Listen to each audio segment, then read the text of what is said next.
Hi guys, welcome to another day on the building site. In paradise. Paradise. Yes. Okay, so guys, it's been an interesting one. So at the moment, the house is very quiet. We have no workers here. Christmas period has basically slowed absolutely everything down. So we don't know where our workers are. I guess they're holidaying somewhere. They're still in Christmas mode. Yes. I think some are going to the village. Yeah, some have probably travelled and stuff like that. So I think I've got a couple of mosquito bites here. Yeah, so some of them have probably travelled, and so it's just quiet. Obviously, that's going to delay stuff. And for what it is that in Ghana, nobody likes to give bad news. So they'll say, I'm coming, I'm coming. Meanwhile, they have no intentions of coming. So that's basically what's happened today. No one has come. Everybody's still partying in their Christmas spirit, their Christmas phase. So, I mean, for those of you that haven't already realized it, we are not going to meet our December 31st deadline. It's just impossible. We kind of knew that a little while ago. Yeah, we kind of made peace with that fact a little while ago because we could kind of see how the work we made peace with it. Someone dying. You know what I mean. You know what I mean. No. I get you. Hey. Yeah. So basically, we knew that we weren't really going to make it, but we tried to push as much as we could. But there were just too many things that we just couldn't get the tradespeople to slot in at the right time. We couldn't get people to work fast enough. Obviously, you don't want to push people to work too fast as well because that's when mistakes happen. And so we've pushed as far as we could. And obviously now, you know, it's holiday season. Everybody's relaxed, doing their own thing. As I say, people meant to turn up on site today. Nobody's come. And I'm thinking that perhaps no one will come until early January when everything starts to kind of get back to normal after the holiday period. So there's not really a whole lot that we can do about it. We just have to accept it and move on. Yeah, but I mean, we're nearly there anyway. Like we are nearly there. Not near enough for me though. I know, it's not near enough for you. Hey. So guys, a moment ago I was downstairs. I was looking at the tiles because I was trying to look at the batch number that you guys were telling me about to see if the color of the tiles runs with the batch number. And while I was trying to look for this batch number, the mosquitoes decided to come out for an early Christmas lunch. And I've been bitten everywhere. Look, I mean, don't worry, I haven't shaved my legs, so please excuse me. But I've been bitten, can you see here? Can the camera see it? You start zoom down? Yes. Okay. Can you see one? One. These are the ones I can feel here, here. I've got some on the back as well. It's settled. Yeah, it's coming down a bit. Before it was more inflamed. So basically, the thing with mosquitoes, is that once they bite you, there's like an initial itch that you get, and if you itch that initial itch, it flares up more and you'll keep getting itch. But if you can ignore it, then you'll be alright. And that's the reason that I keep kind of like trying to move because I'm trying to distract myself. Like you have ants in your pants. Yeah, basically. Yeah, I don't need to go to the toilet or anything. I'm just like, the mosquito bites is itching me. We're jamming? Yes. So that's where we are with the building site right now. So not much is happening, I guess, until beginning of January, so I'm not sure how these videos are going to flow. They said they're coming tomorrow. But anyway. We'll see. Yeah, they said they're coming tomorrow. I'm not sure how these videos are going to flow, so bear with me. So if I don't put out a video, you know the reason why. Yes, but guys, I have to tell you this story. Not easy. I have to add this story to it. So if you remember in my video, the last but one, I spoke about our car breaking down. Now, see how I'm even going, because I have to bring the story correctly, yeah?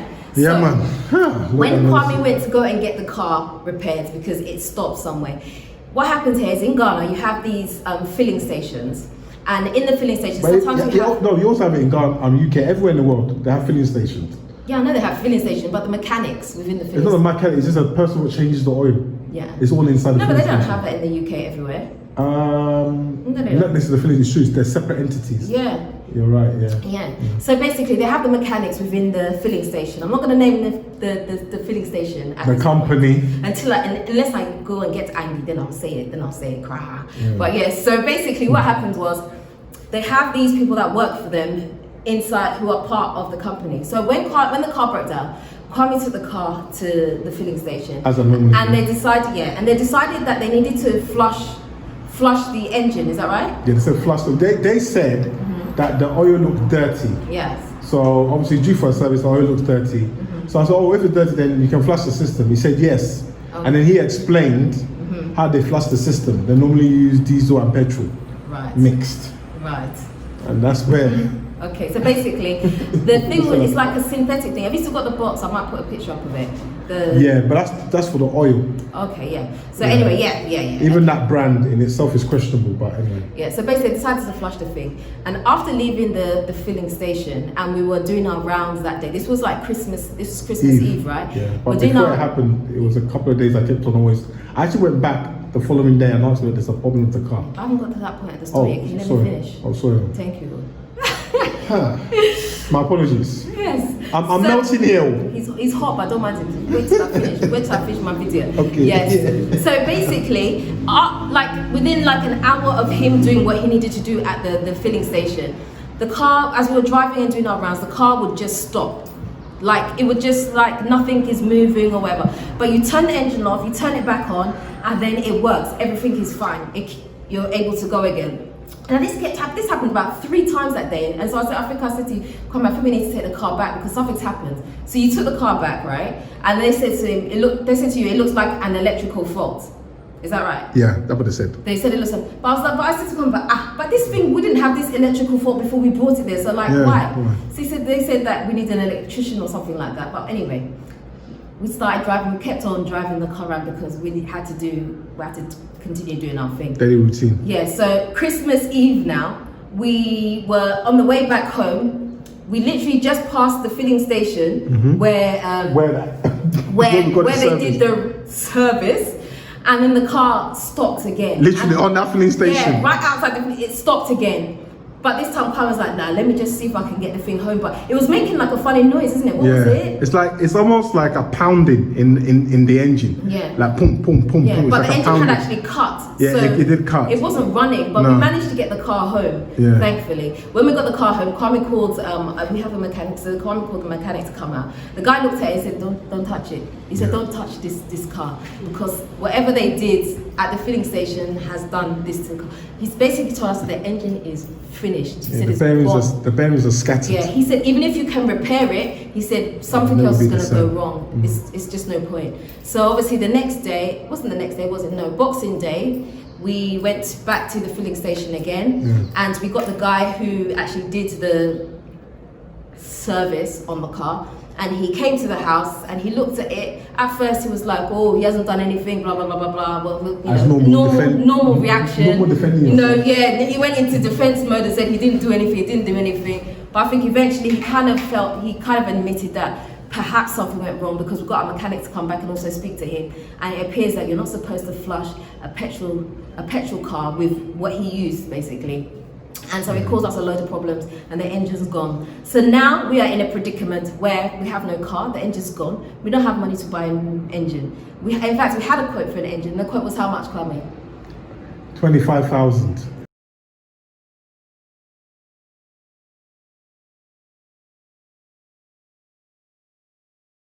There was 17 for the engine, and then the Labour guys, or the Labour said that he's going to add another 8,000. Which is ridiculous. To go and get it. That's one thing. My God. Sorry, God. I don't know. I just even blaspheme by just saying, I shouldn't even be saying it. I'm very quiet, guys, today. Kwame just lets loose here, so let me talk. Oh. So basically, the engine's gone. Now we're in a dilemma because the guy who did the work, he's begging us, please, that we shouldn't go back to the petrol station. My beautiful car. He said we shouldn't go back to the filling station and speak to him because he'll be sacked. Now we're like, okay, and whilst we sympathise with this situation that he'll be sacked and he's got kids to feed and all the rest of it, what do we do? Because we can't fit the bill. Apparently the engine is going to cost us 17,000 cedis, plus the guy wants to charge 8,000 for labour, but the labour one we can sort out because that's just a ridiculous amount of money. Ain't nobody going to pay 8,000 for labour. But even just alone, the 17,000, where are we going to get 17,000 cedis from, just like that, from nowhere? We're already on a very tight budget with the building, and we're just about going to probably scrape enough to get in here. It's like, how can we fix this car? So now we're in a dilemma of, okay, well, the guy can't pay for the car, so are we just saying that we're going to just take the brunt and just let him go? And so he can be saved. So he can be saved, and then we are left with a 17,000 plus bill? Or do we have to go back to the filling station? We're basically just in a dilemma of, now what do we do? Do we just let the guy go so that he can keep his job?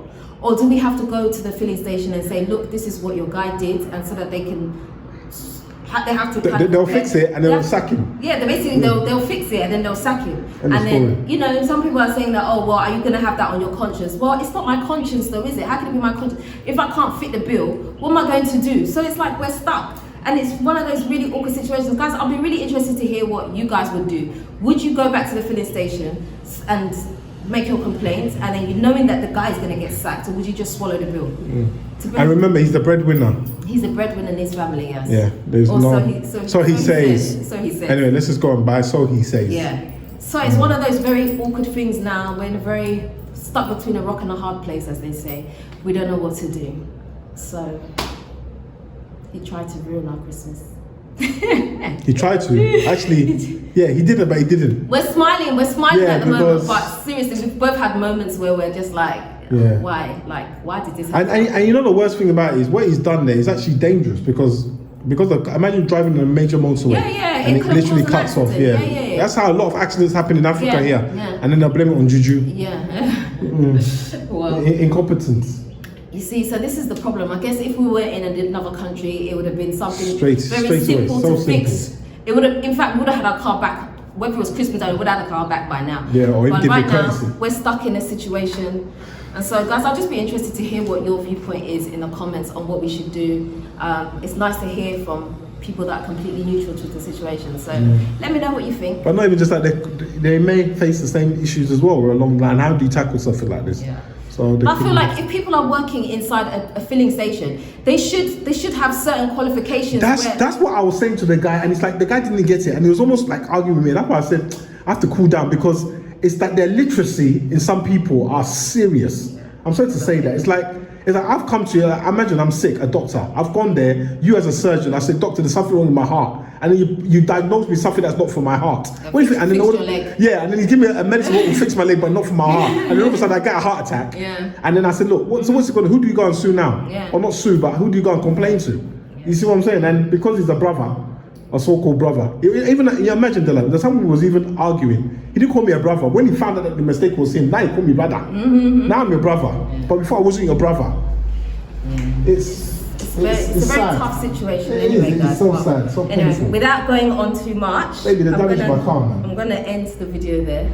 But guys, anyway, I hope you guys have had a nice Christmas. I mean, even though we've been through all that we've been through this Christmas, it hasn't been a terrible time. No, it hasn't. It's just been a bit of an interesting one, I guess you could say. Yeah. So that's it. If you haven't already subscribed, please hit the subscribe button for me. Hit the notification bell. Don't forget to like, comment, and subscribe. I said subscribe already, I've done it again. Like, comment, and share this video. That's what I meant to say. And until next time, guys, I am out. Naughty Fafa.